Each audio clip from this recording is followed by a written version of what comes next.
শুধুমাত্র ফু দিয়েই সব জটিল রোগের চিকিৎসা করছেন, সেই সাথে জিনের আসর এবং কালো জাদুর জন্য তার কাছে আসে। অনেক কিছু কাজেরই ট্রিটমেন্ট আমি দিতে পারি ভালো। মনে করেন যে অনেকের যে বউ চলে জায়গা একটা ছেলের সঙ্গে, অনেকের প্রেম ভালোবাসায় ব্যর্থতা আছে, তাদের আমি 72 ঘন্টার ভিতরে ইনশাআল্লাহ রহমতে 72 ঘন্টার ভিতরে সমাধান করে দিই। অনেকের জিনে ধরে ফেলাইছে, অনেকের জায়গা মিলে মামলা, অনেকের শত্রু বাড়িতে, অনেকের ভাই বোনে ভাইতাই মিল নাই, ঠিক আছে, সেগুলো আমি কাজ করে দিই। আমি কাজে বিশ্বাসী, আমি কাজ করবো পরে আপনি আমরা খুশি করবেন, ঠিক আছে, এই আমার কথা। সুপ্রিয় দর্শক, আসসালামু আলাইকুম। দেশ ও প্রবাসে যে যেখানে আছেন আপনাদের প্রত্যেককে শুভেচ্ছা জানিয়ে শুরু করছি আজকের প্রতিবেদন। আজ আমরা কথা বলবো কবিরাজ ময়নুল ইসলাম সাহেবের সাথে, জানবো তার কি কি বিষয়ে কবিরাজি ট্রিটমেন্ট দিয়ে থাকেন এবং কি অবস্থায় চলছে তার কবিরাজি। চলুন কথা বলি তার সাথে। আসসালামু আলাইকুম ভাই। ওয়ালাইকুম আসসালাম। কেমন আছেন আপনি? হ্যাঁ, ভালো আছি ইনশাআল্লাহ, আপনাদের দোয়ায়। তো কি অবস্থা, কেমন চলতেছে আপনার?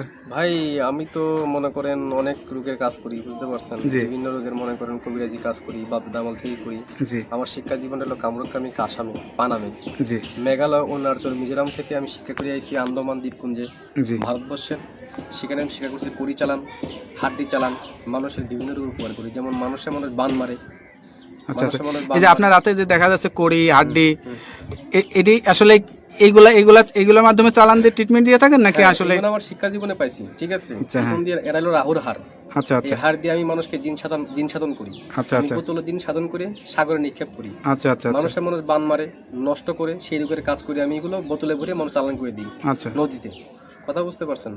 তবে অনেক করে দুষ্কর্মী করে ফেলা, জায়গা মিলে মামলা, ঠিক আছে, কেস মামলা করে, অনেকে ভালোবাসায় ব্যর্থতা, ঠিক আছে, মনে করেন যে অনেকে দুশ্মনী করে জায়গা জমি আটকিয়ে রাখে, সেগুলো আমি ছুটিয়ে দিই। আচ্ছা আচ্ছা, তা আপনি যে এই ট্রিটমেন্ট বা এই পেশাটা কতদিন হলো শিখছেন? আমার বয়স হয়ে গেছে প্রায় 30-35 বছর। আচ্ছা আচ্ছা, এই পেশাটা কি আপনার বাপ দাদার পেশা থেকে আপনারা আসছেন নাকি আপনি শিখছেন? আমার বাবাও ছিল কবিরাজ, ঠিক আছে, আমার দাদাও ছিল কবিরাজ। তারা ভারতবর্ষে থাকতো, ত্রিপুরা রাজ্য, মেঘালয়, অরুণাচল, মিজোরাম, নাগাল্যান্ড থেকে শিক্ষা করে বাংলাদেশে আসি। বাংলাদেশে আমাদের বাড়ি, ঠিক আছে। আপনার জন্মস্থান কি বাংলাদেশেই? আমার জন্মস্থান ভারতবর্ষে। আচ্ছা আচ্ছা, আমার জন্মস্থান অরুণাচল, থেকে বলা হয় মিজোরাম। আমার বাপ দাদা এখানে শিক্ষা করার জন্য গেছিল। আচ্ছা আচ্ছা, ঠিক আছে। আমার মা, তারা এখানে ছোটবেলায় বাপ দাদার সাথে ঘুরতেন আপনি? হ্যাঁ, আমাদের বাড়িও ছিল কলকাতাতে, ঠিক আছে। সেখান থেকে বাড়ি নিয়ে থাকতো, বাড়ি করে তারপরে বাংলাদেশে মনে করেন আমাদের পুরনো বাড়ি, সেখানে আমরা চলে আসছি।